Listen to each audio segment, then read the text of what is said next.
Quero convidá-los para que abramos as nossas Bíblias no texto de Ageu. Quero pedir licença aqui para utilizar nesta noite a nova tradução na linguagem de hoje. E assim nos diz o texto da palavra do Senhor em Ageu, no capítulo 1, do verso 1 ao verso de número 15. O que dizer, ou o que pregar, ou o que anunciar a uma igreja que completa 73 anos de vida e missão? Muitas coisas poderiam ser ditas, mas há algo em especial que queremos compartilhar a partir da compreensão que teremos em Ageu 1, do 1 ao verso de número 15, que nos diz assim: Deus ordena a reconstrução do templo. No segundo ano do reinado de Dário, rei da Pérsia, no primeiro dia do sexto mês, o Senhor Deus mandou uma mensagem por meio do profeta Ageu. Essa mensagem era para o governador de Judá, Zorobabel, filho de Salatiel, e para o grande sacerdote Josué, filho de Josadaque. O Senhor Todo-Poderoso disse o seguinte: o povo está dizendo que ainda não chegou o tempo de reconstruir o templo. Por isso, o Senhor falou assim por meio do profeta Ageu: povo de Judá, será que fica bem vocês viverem em casas luxuosas enquanto o meu templo continua destruído? Pensem bem no que tem acontecido com vocês. Vocês semearam muitas sementes, mas colheram pouco. Tem comida, mas não é suficiente para matar a fome. Tem vinho, mas não dá para ficarem bêbados. Tem roupas, porém elas não chegam para os proteger do frio. E o salário que o trabalhador recebe não dá para viver. Por isso, o Senhor Todo-Poderoso diz: pensem bem no que tem acontecido com vocês. Agora vão até as montanhas, tragam madeira e construam de novo o templo. Eu ficarei muito contente com esse templo e ali serei adorado e também honrado. Vocês esperavam colheitas grandes, porém elas foram pequenas. E quando estavam levando para casa o pouco que colheram, eu soprei tudo para longe. E por que foi que eu, o Senhor Todo-Poderoso, fiz isso? Foi porque vocês só vivem cuidando das suas próprias casas, mas não se importam com a minha casa que está destruída. E é por isso que não chove, e os campos não produzem colheitas. Eu fiz com que houvesse seca nos campos e nas montanhas. Fiz com que a seca atingisse as plantações de cereais, as parreiras, as oliveiras e todas as outras plantas e plantações do país. Ela castigou as pessoas, os animais e castigou também todas as plantações. Amém. Queridos irmãos e irmãs, quando temos o conhecimento que uma igreja está completando 73 anos de vida e missão, nós passamos a tentar olhar para a história desta igreja, para o início desta igreja, para as inúmeras vidas que foram alcançadas através da evangelização e da missão desta igreja. Passamos a olhar para pastores e pastoras que por aqui passaram. Passamos a olhar atentamente para líderes que se doaram, que com disposição e disponibilidade auxiliaram equipes pastorais na realização da obra, no cuidado com o rebanho, no avanço missionário. Passamos a observar também, meus irmãos e minhas irmãs, as gerações que por aqui passaram. Aquelas que talvez estejam servindo em outras comunidades, aquelas que permanecem, os filhos que continuam perseverando firmes diante da presença do Senhor. Pensamos um pouco nas lutas, nos desafios, nas vitórias, nas tristezas, nas alegrias, nos progressos, nos retrocessos, nos altos, nos baixos, mas nesta noite, ao nos reunirmos neste mês para celebrarmos mais um aniversário desta amada igreja, nós concluímos, a partir do texto que lemos e que vamos explanar, que não há mais tempo para perder. E foi bem isso o que vivemos como um drama familiar nos últimos meses. Sabíamos de uma situação grave que acometia a minha mãe, em razão, como disse, da má circulação, mais diabetes. Mas no mês de janeiro deste ano, eu recebi uma mensagem do meu irmão dizendo: venha ver a mamãe.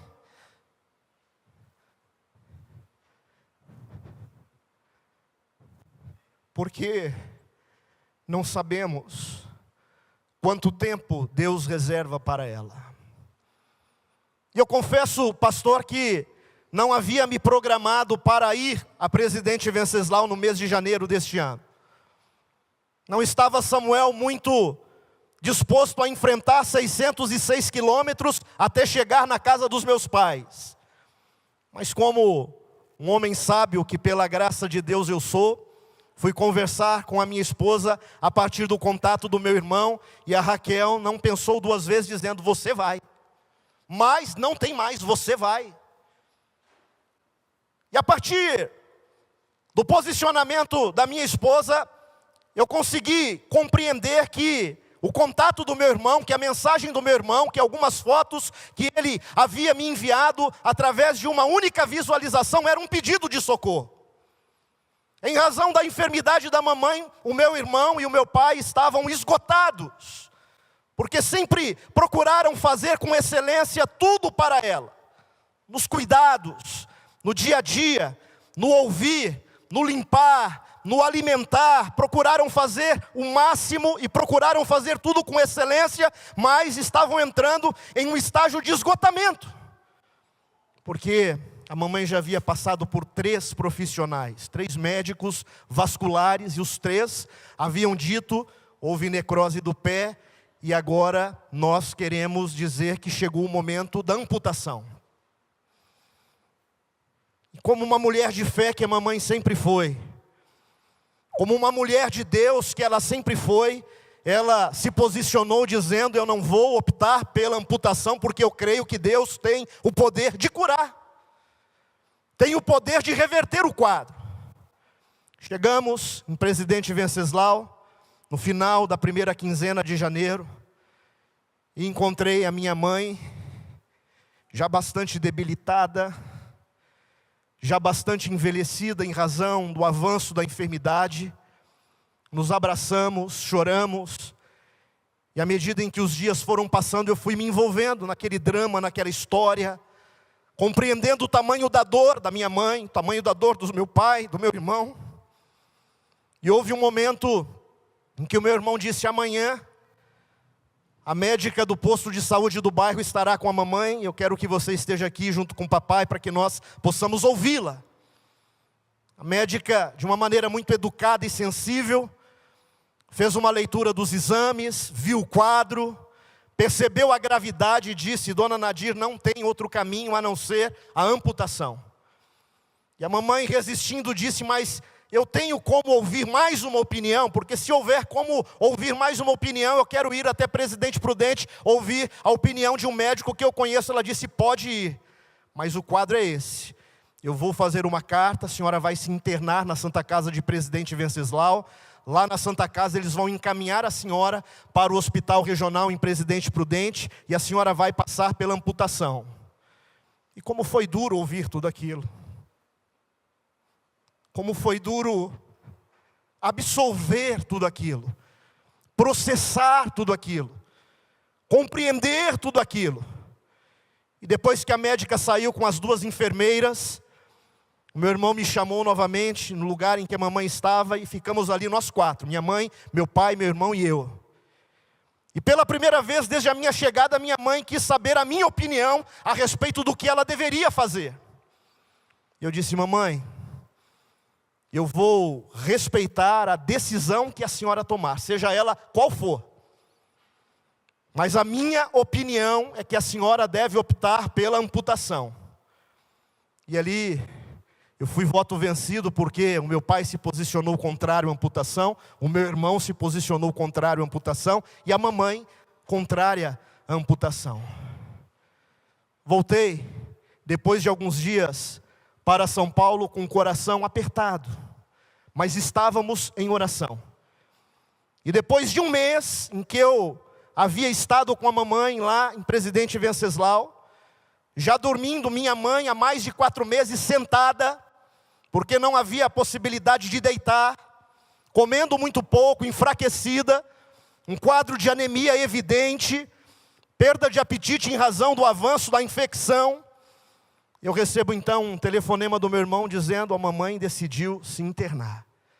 Ela vai para a Santa Casa, ela vai se submeter às orientações que receber, e desde então ela foi internada. Na semana passada ela passou pela cirurgia, nós estávamos posicionados em oração, e agora ela vive um novo tempo. E à luz deste quadro, a Raquel disse: eu vou para servir os seus pais, para cuidar da sua mãe.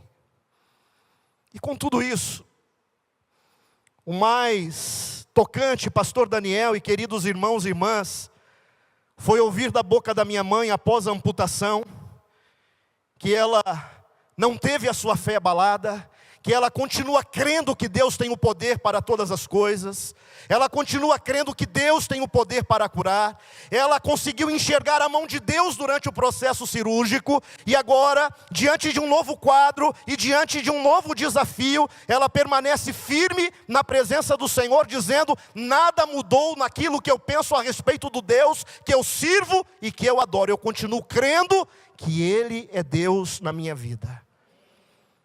Mas o episódio da decisão da mamãe pela amputação, ele aconteceu um dia antes, quando em uma ligação de vídeo, a minha filha, a Maria Alice, que é a única neta dos dois lados, fala com a avó e convence a avó de que Deus tinha algo especial para a vida dela. A ligação, ou a chamada de vídeo daquela neta com aquela avó foi decisiva para que a minha mãe compreendesse que não havia mais tempo para perder. Não havia mais como postergar, não havia mais como adiar aquela decisão.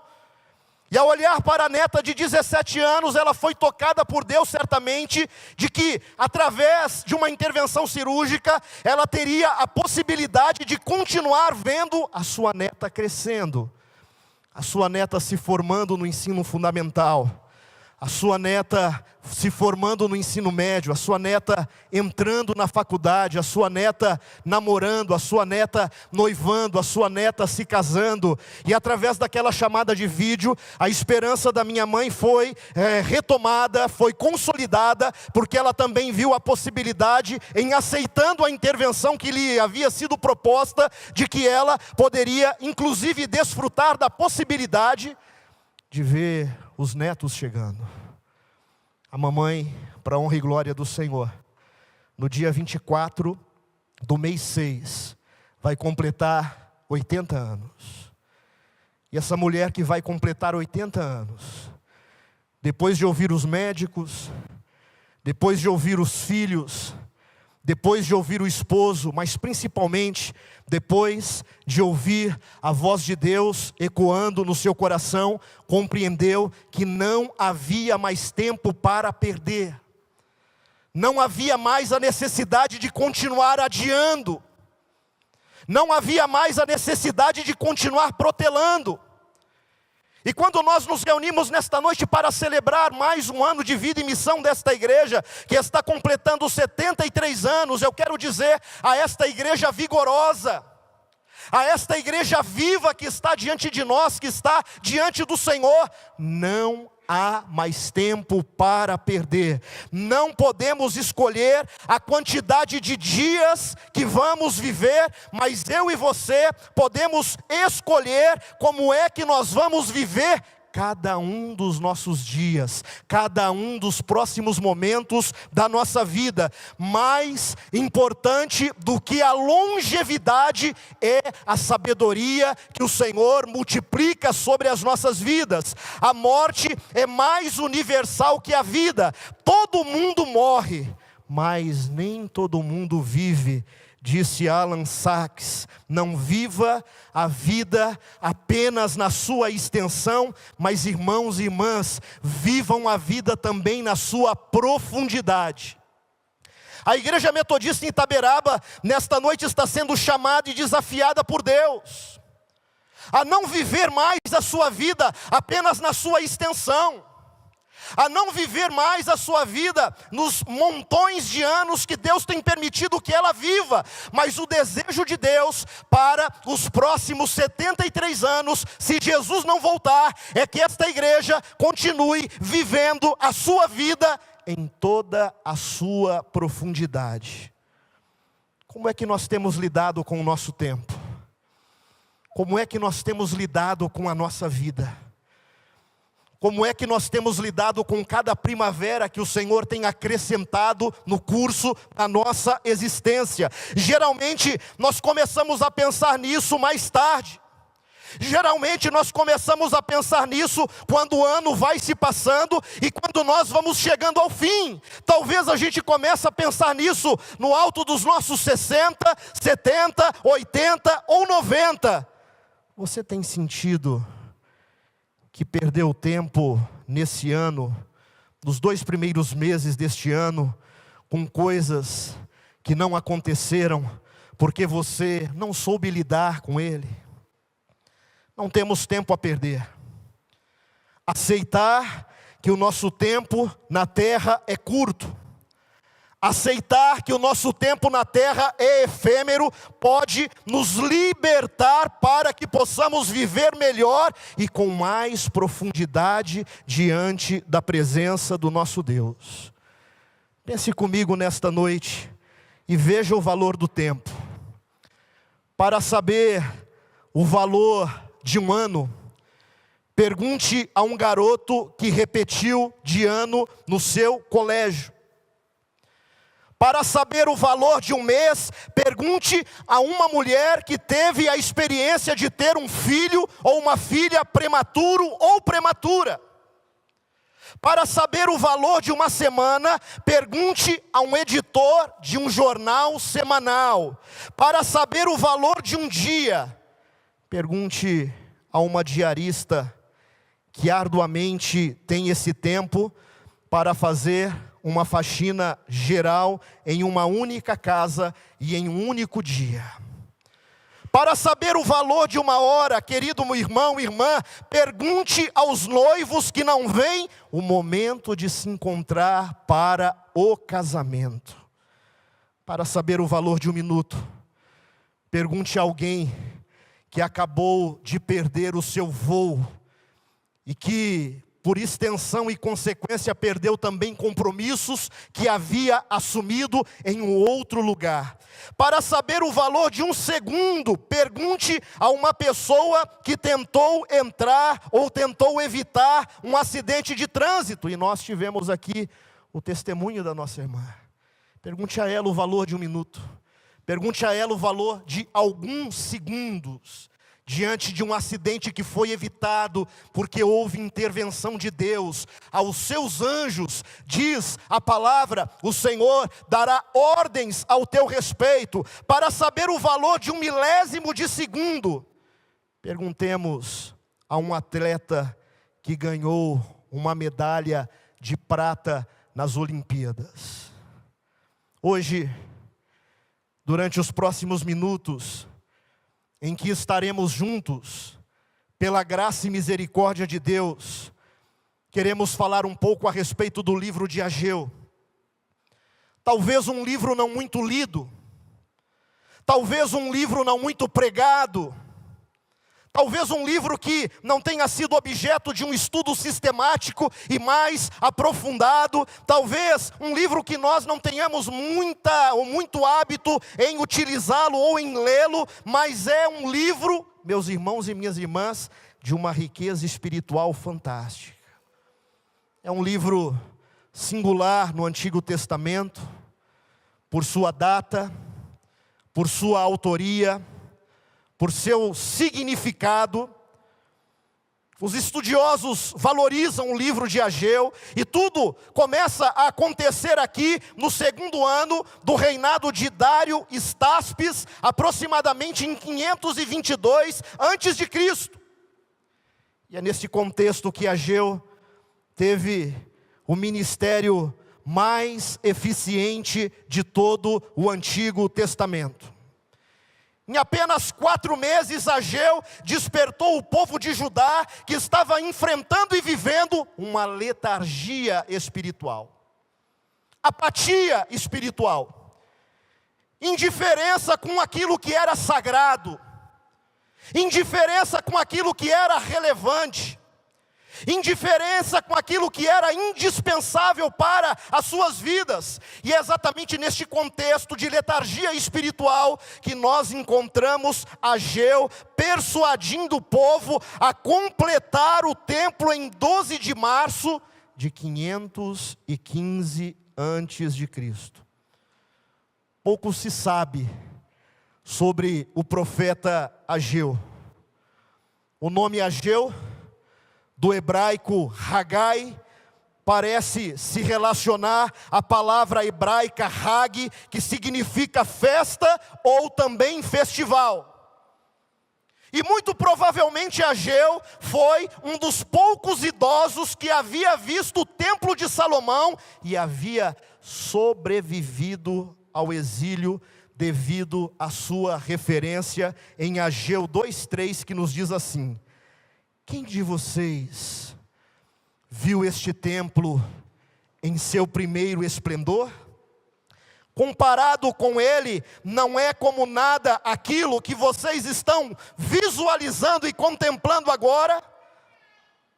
Meus irmãos e minhas irmãs, a idade de Ageu não impede o agir de Deus.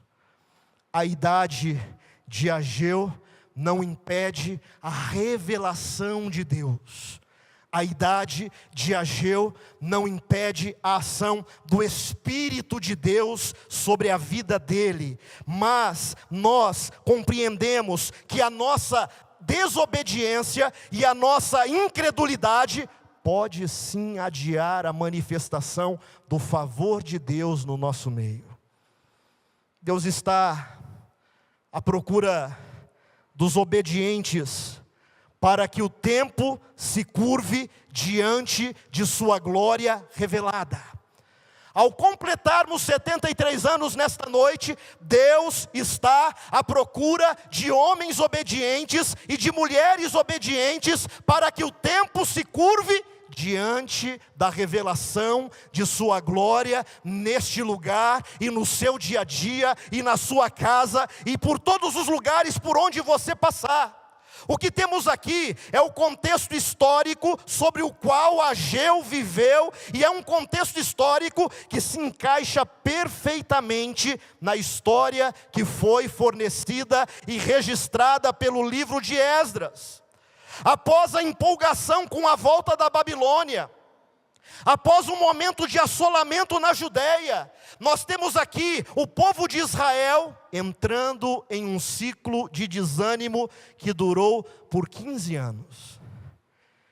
Tentemos imaginar nós, na história de uma igreja que completa 73 anos, esta mesma igreja dominada por um período de 15 anos pelo desânimo. Tentemos imaginar nós, a igreja do Butantã, que no próximo mês de junho vai completar 44 anos, 15 anos da história do Butantã, o povo sendo dominado pelo desânimo. Tentemos imaginar um período de 15 anos de desânimo nas igrejas do Distrito Oeste. Tentemos imaginar este cenário de letargia, de insensibilidade, de adormecimento espiritual que durou 15 anos. Por que Ageu conseguiu em tão pouco tempo conquistar o que em décadas o povo não conseguiu fazer? Quem sabe você também começou bem na sua história. Você também começou bem no seu casamento. Você também começou bem no seu colégio. Você também começou bem na sua faculdade. Você também começou bem na sua vida profissional, mas alguma coisa se perdeu no meio do caminho, algum desânimo brotou de uma maneira inesperada, de uma maneira inusitada, e você travou, e nós travamos, nós viramos reféns do desânimo, reféns do distanciamento espiritual, reféns de uma insensibilidade espiritual que nos impediu de acessar o que havia mais profundo e revelado diante da presença de Deus. Apesar de um grande início com a construção do altar, apesar de um grande início com o lançamento dos alicerces do templo, a oposição conjunta de oficiais samaritanos e persas foram responsáveis por provocar a interrupção de todo um projeto, a interrupção do avanço e das benfeitorias que estavam sendo realizadas no templo. E esta oposição surge por algumas causas, por algumas razões. A primeira causa do surgimento da oposição e do desânimo que toma conta do povo por 15 anos é a aparente falta de familiaridade com o templo por parte de uma geração que nasceu na Babilônia e que desconhecia o templo, e que não tinha intimidade com o templo, e que não sabia a respeito da história do templo, e que não estava acostumada a frequentar o templo, e que não estava acostumada a ir até o templo para adorar o Deus de Israel, para adorar Yahvé. Mas há também uma outra causa para o surgimento dos opositores e para a amarração de 15 anos de desânimo, a tendência humana de colocar o conforto material adiante de um compromisso que era espiritual. Queridos irmãos e irmãs, quantas vezes eu e você tivemos um início bom? Quantas vezes eu e você tivemos um início de excelência, um início empolgante, um início envolvente, um início que chegou até a contagiar outras pessoas, mas o fim novamente nos levou a mais uma frustração. Esse período de 15 anos, em que o povo foi tomado pelo desânimo, a Pérsia passou por mudanças significativas. Quando, em meio à grande confusão, houve na história daquele povo assassinato, traição, suicídio, na monarquia do Império Pérsia, Dário, que era um príncipe de sangue real, também tinha ali um parentesco com Ciro. Ele subiu ao trono e enfrentou uma série de rebeliões por todo o império. O desânimo, pastor Daniel, foi provocado pela oposição dos persas e dos samaritanos. O desânimo foi provocado pela negligência espiritual, a perda da disciplina de hábitos espirituais. O povo deixou de orar, o povo deixou de reverenciar, o povo se apartou da justiça, se apartou da verdade, se apartou de um coração sensível às necessidades do próximo e principalmente se apartou da urgência de fazer o bem, principalmente aos da família, aos de casa, aqueles que tinham laços sanguíneos. E o que nós vamos vendo aqui, queridos irmãos e queridas irmãs, é que nós não temos mais tempo para perder. Vivemos um quadro e um momento desafiador no contexto da Igreja Metodista em todo o território nacional, e não há necessidade de maior detalhamento, sabemos disso, temos orado por isso, mas nós olhamos tudo aquilo que o Senhor tem permitido que nós passemos enquanto igreja, comunidade missionária a serviço do povo, e novamente nós recobramos aqui, e novamente nós temos diante do altar dos nossos corações esta premissa e esta urgência, dizendo: nós não temos mais tempo para perder. Para que você não perca tempo, a primeira ação que o Senhor espera da Igreja Metodista em Itaberaba é que nós cumpramos todos os votos que um dia fizemos ao Senhor. Se esta igreja não quer perder o time, não quer perder a revelação, não quer perder a ação de Deus, não quer perder a autoridade, não quer perder a urgência do ID, não quer perder o compromisso com a missão e a evangelização, ela precisa continuar nos próximos 73 anos, cumprindo todos os votos que foram feitos a Deus. Ageu 1, do 4 ao 6. Acaso é tempo de vocês morarem em casas de fino acabamento, enquanto a minha casa continua destruída? Agora, assim diz o Senhor dos Exércitos: vejam aonde os seus caminhos os levaram. Vocês têm plantado muito e colhido pouco. Vocês têm comido, mas não se fartam. Vocês têm bebido, mas não se satisfazem. Vocês vestem-se, mas não se aquecem. Aquele que recebe salário, recebe-o para colocá-lo num saquitel ou numa bolsa furada. Temos aqui a primeira mensagem de Ageu. A nação é convocada ao arrependimento. A nação é convocada a um tempo de contrição, a um tempo de quebrantamento, a um tempo de ver e de permitir que Deus continue fazendo algo novo sobre a vida deles. Aquela nação é convocada ao arrependimento por sua procrastinação na reconstrução do templo, e ela é exortada a considerar os efeitos devastadores dessa atitude. Ageu faz aqui uma convocação para que o povo estabeleça diante de Deus um novo compromisso, uma explanação a respeito das esperanças que foram desfeitas. O povo havia retornado para a região da Judéia com a intenção de reconstruir o templo arruinado, mas por mais de uma década o trabalho havia sido abandonado.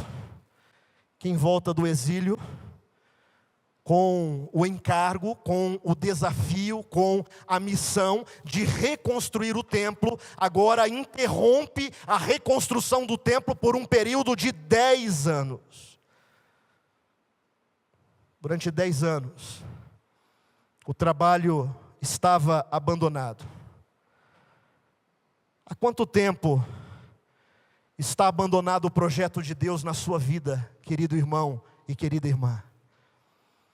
A você que é levita, você que é adorador, há quanto tempo o projeto da sua vida se colocar à disposição para servir e para ser instrumento de Deus está abandonado?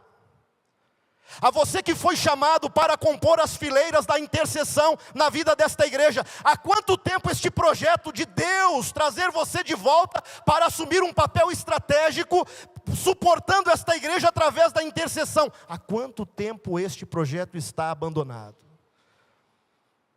A você que é chamado a ser líder na casa de Deus, a ser servo na casa de Deus, a ser serva na casa de Deus, há quanto tempo o projeto que Deus tem para a sua vida está abandonado?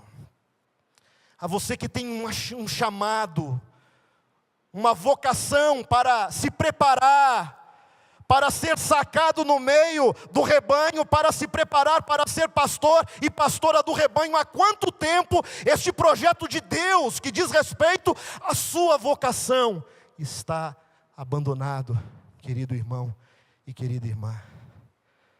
Há quanto tempo o projeto de um relacionamento sincero, verdadeiro e profundo está abandonado na sua vida, porque você decidiu romper com seu sogro e com a sua sogra? Há quanto tempo o projeto do aprofundamento do seu relacionamento com o seu pai e com a sua mãe está abandonado na sua vida? Filho meu e filha minha, diz o Senhor. Quais são os projetos que estão abandonados, que estão esquecidos, que foram deletados, que foram arquivados? Há quanto tempo Será que nós vamos permitir que estes projetos continuem adormecidos quando sairmos daqui por mais 10, por mais 15, por mais 20, por mais 30, por mais 50 anos? Há quanto tempo, querido irmão e querida irmã, Deus tem chamado, Deus tem tocado, Deus tem tentado te despertar, mas os projetos permanecem dormindo dentro de você. Temos aqui a palavra do Senhor que nos exorta. A palavra do Senhor que nos confronta, a palavra do Senhor que vem para nos tirar de todo o entorpecimento espiritual, de toda dormência espiritual. Deus tem tratado, Deus tem se revelado. Neste mês de aniversário, Deus tem usado aqueles que têm passado aqui, porque através da graça de Deus não tem faltado palavra na vida desta igreja. Através da grande misericórdia de Deus não tem faltado instrução da parte de Deus sobre a vida de homens e mulheres íntegros que têm ocupado este púlpito, que têm ocupado este altar. E o Senhor deseja nesta noite, assim como desejava para aquele povo, que nós venhamos vencer toda a inércia, que nós venhamos vencer tudo aquilo que nos afasta de Deus. Mas para isso eu preciso cumprir todos os votos que fiz diante da presença de Deus. O Senhor está perguntando neste momento, o que aconteceu com os compromissos que foram feitos diante de Deus e assumidos diante dele aqui, neste altar? O que fizemos com os votos? O que fizemos com a nossa pública profissão de fé? O que fizemos quando há anos atrás fomos recebidos no altar desta igreja, nos comprometendo a sermos agentes da evangelização, nos comprometendo diante de Deus naquele dia em que fizemos a nossa pública profissão de fé, a resgatar o zelo evangelizador, sendo testemunhas do Senhor, diante de todas as pessoas e em todos os lugares por onde nós passamos. O povo de Israel perdeu o foco. Deus os tirou da Babilônia para que eles cumprissem uma missão, mas eles se acomodaram.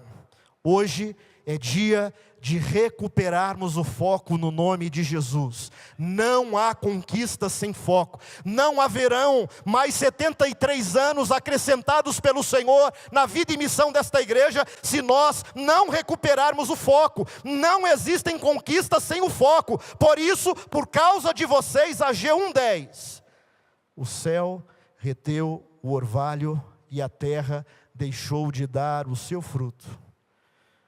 Você colhe de acordo com o lugar e o investimento que você faz. Onde você tem investido os seus recursos? Onde você tem investido as suas horas? Onde você tem investido a sua vida? Onde você tem investido o seu tempo? Onde você tem investido a sua sabedoria?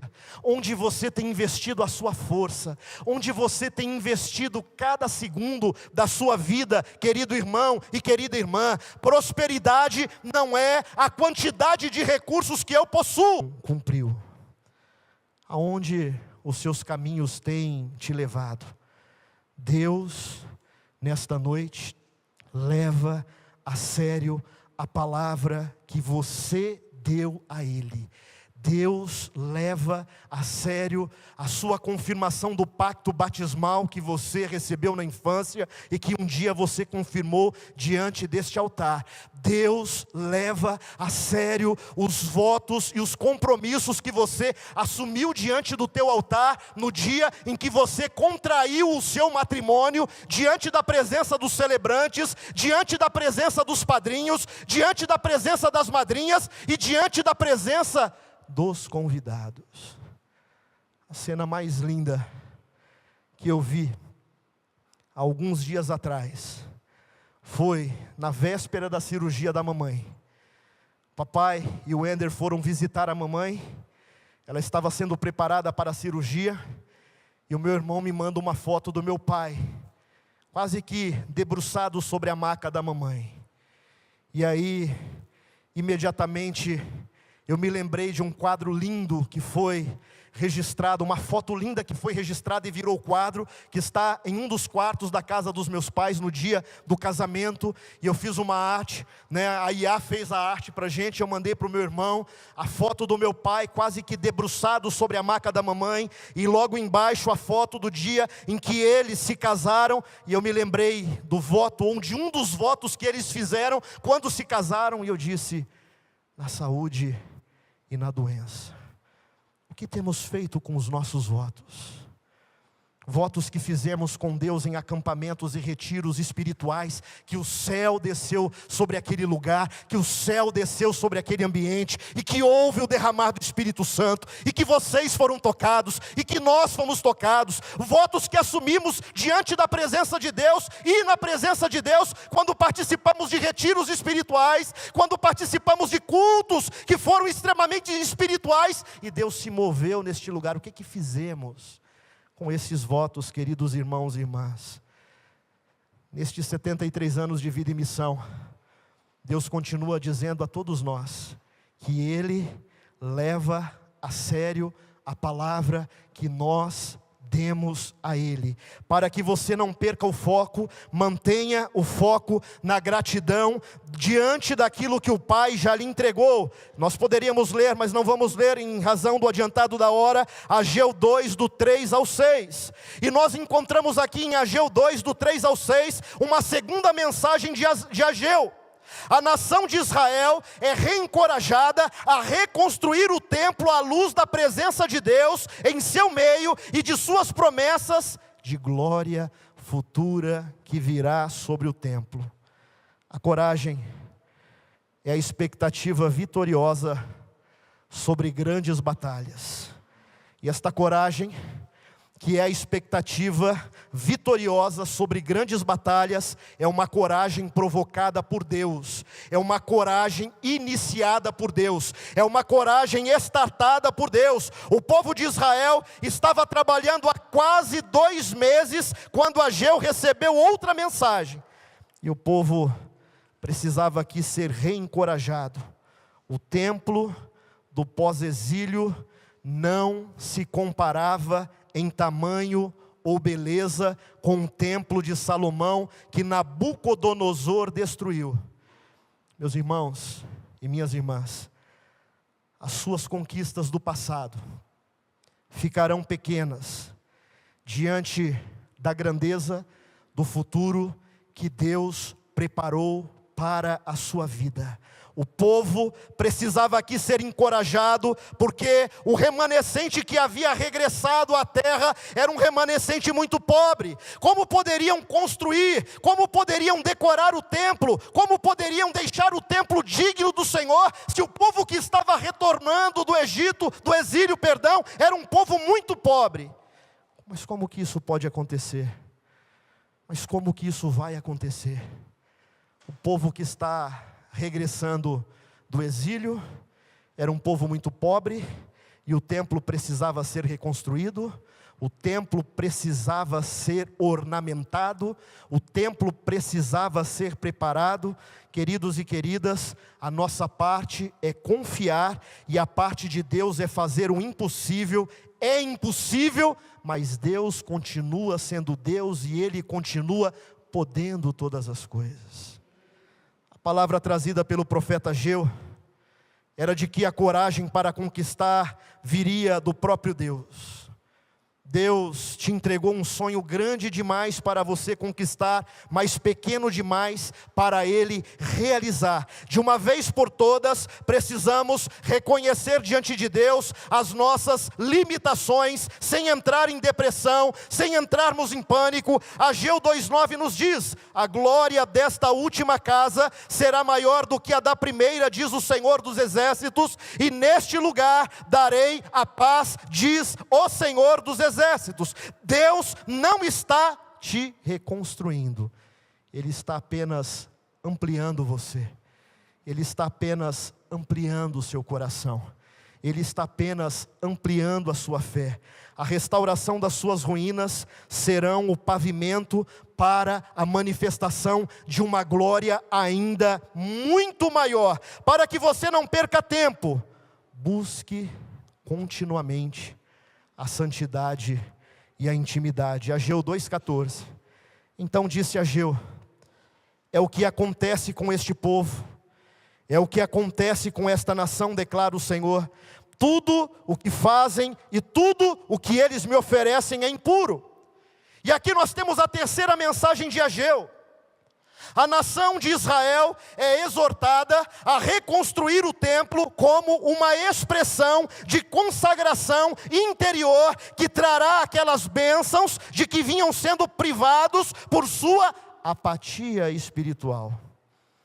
A santidade de Judá não podia ser determinada pela suposta santidade da casa de Deus.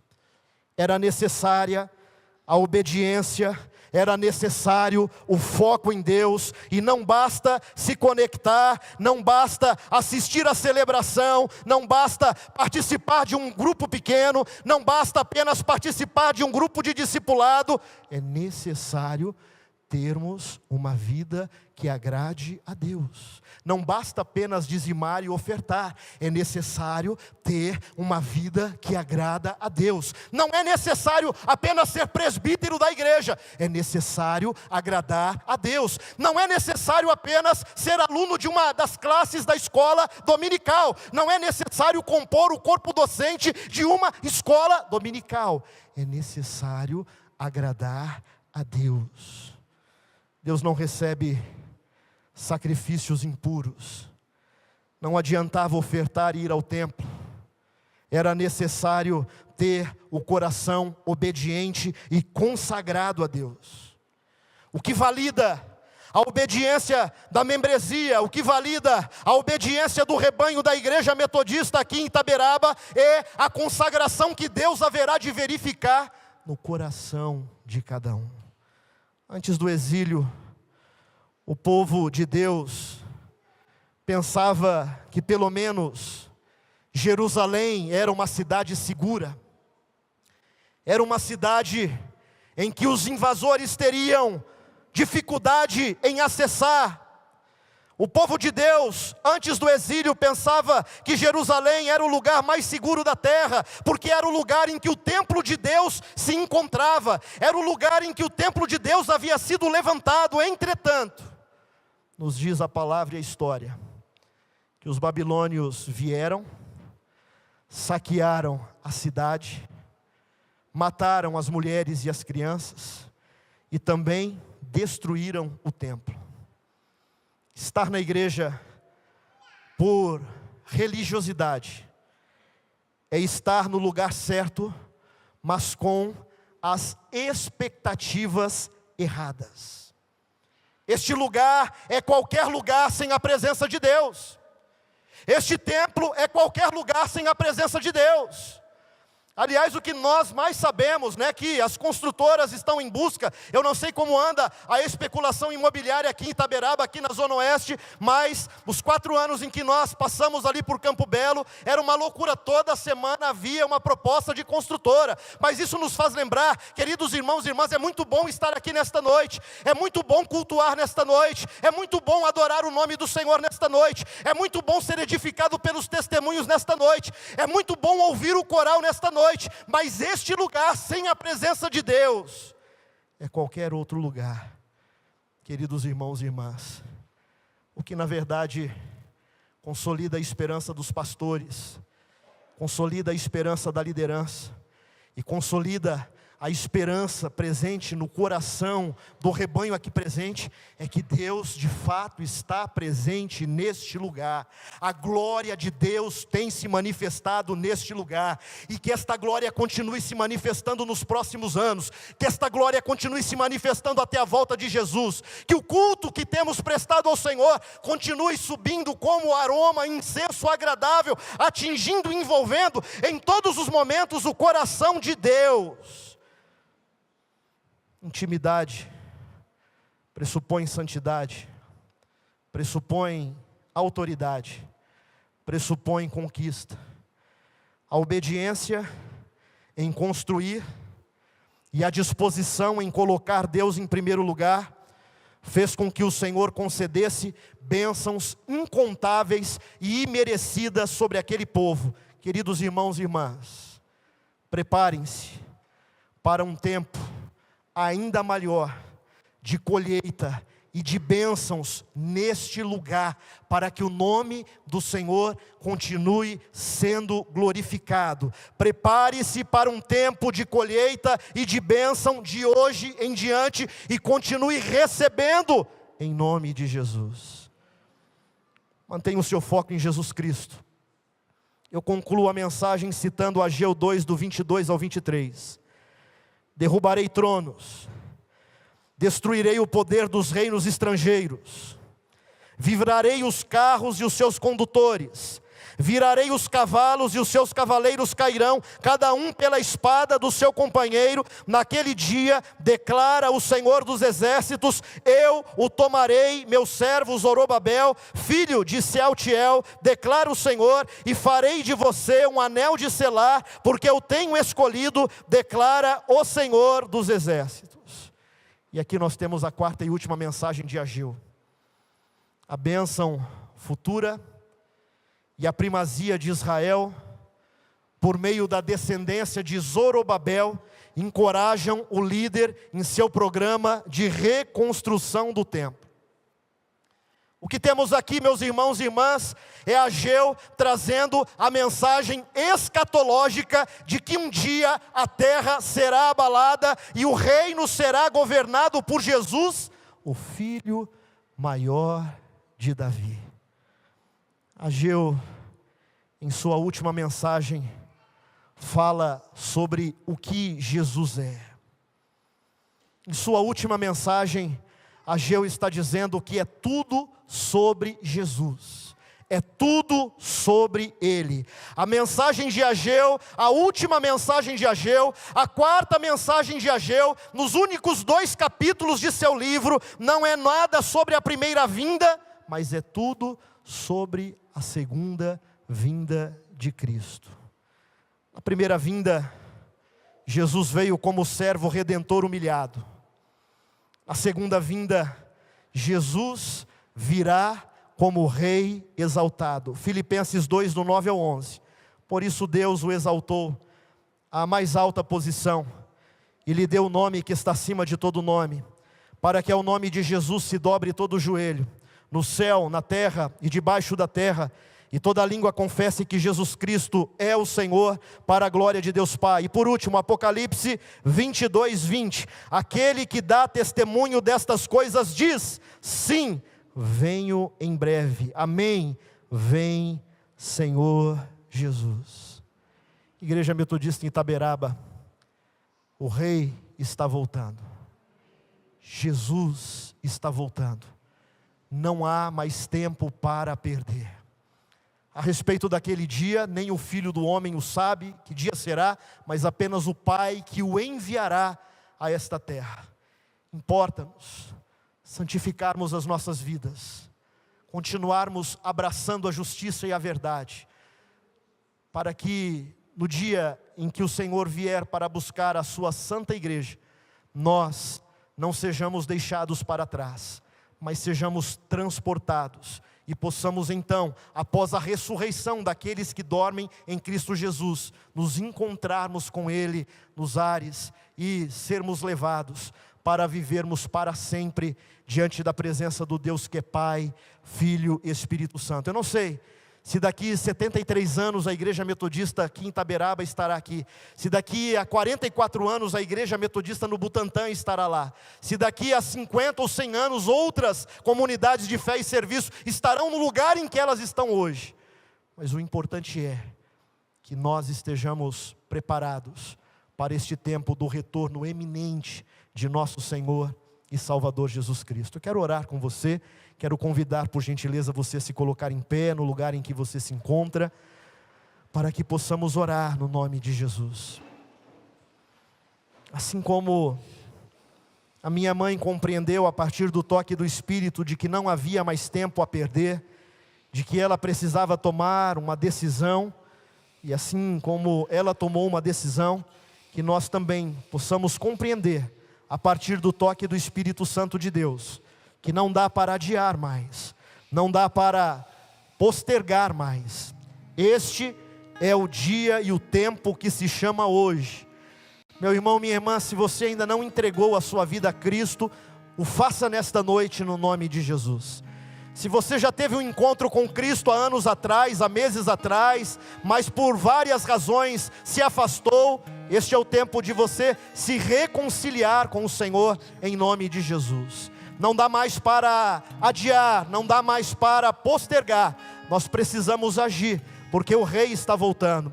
Senhor, nós te glorificamos e nós te bendizemos, porque assim como havia uma mensagem urgente, uma mensagem escatológica, uma mensagem profética e profunda, que foi dita através da revelação recebida por Ageu, que tinha ali, ó Deus, a liderança de estar coordenando a reconstrução de um grande templo, nós também nesta noite, Pai, não queremos que projetos continuem engavetados, que projetos continuem esquecidos, que projetos continuem sendo deletados. Pai, nesta noite nós queremos assumir cada voto que fizemos diante do Teu altar.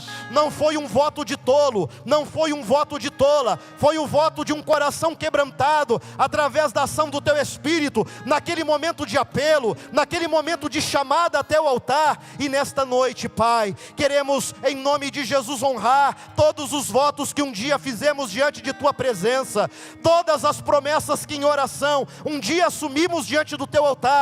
Nós queremos honrar, nós queremos recuperar, nós queremos, Pai, viver para a glória do Teu nome, Pai. Amém. Continue abençoando a vida e a missão da Igreja Metodista em Itaberaba, que o Senhor continue tendo acesso para manifestar a Tua glória neste lugar, que o Senhor continue tendo acesso aos corações, que o Senhor continue usando, Pai, a vida de homens e mulheres íntegros que têm ocupado este altar. Amém. Que o Senhor continue usando, Pai, aqueles que se dedicam ao ministério do ensino, aqueles que se dedicam à administração desta casa, aqueles que se dedicam, Pai, a ir de encontro àqueles que estão em situação de rua. Senhor, que a missão continue sendo a prioridade desta igreja, que a evangelização continue sendo a prioridade desta igreja, que o cuidado com as vidas que aqui têm entrado e congregado continue sendo, Deus, a missão de todos os homens e mulheres desta igreja. Nós agora, Pai, queremos abençoar a vida profissional, queremos abençoar a vida escolar, queremos abençoar a vida matrimonial, queremos abençoar a juventude desta igreja, Pai.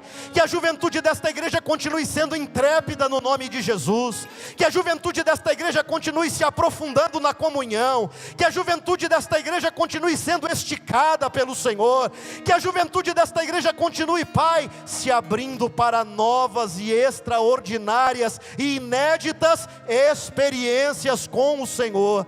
Que seja assim na vida dos velhos, que seja assim na vida dos idosos, que seja assim na vida dos maduros, que seja assim na vida de toda a membresia desta igreja. Que seja assim na vida das crianças, Pai. Continue multiplicando os pequenos neste lugar.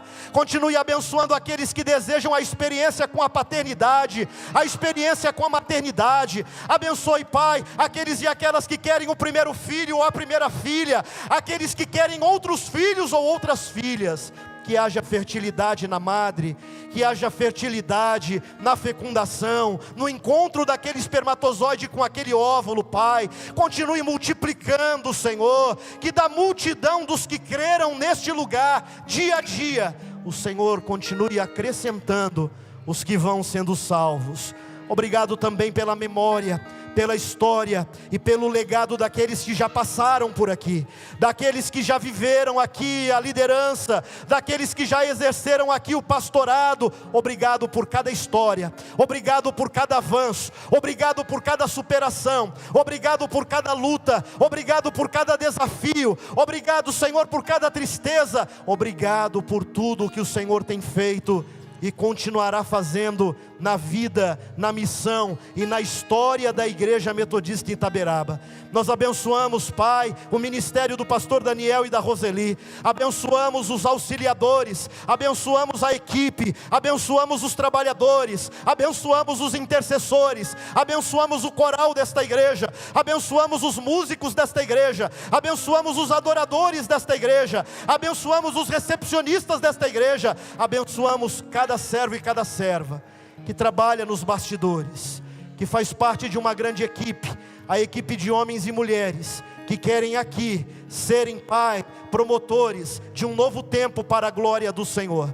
Que a Tua glória não se aparte das famílias desta igreja, que a Tua glória não se aparte da história desta igreja, que a Tua glória não se aparte da continuidade desta igreja, Pai. Assim como a Tua glória continua se manifestando sobre a vida da minha mãe, sobre a vida do meu pai, sobre a vida do meu irmão, e agora sobre a vida da Raquel, que está lá bem juntinho deles, que eles continuem se sentindo abraçados, que eles continuem se sentindo, Pai, abençoados, que eles continuem crendo que o Senhor caminha lado a lado com eles, e que o Senhor está dentro deles. É a nossa oração. Nós oramos, Pai, abençoando todas as demais igrejas do Distrito Oeste, abençoando o Teu povo que se reúne neste mês celebrativo de 73 anos de vida e missão desta casa. Oramos, e por tudo, Senhor, nós Te agradecemos, em nome de Jesus, amém.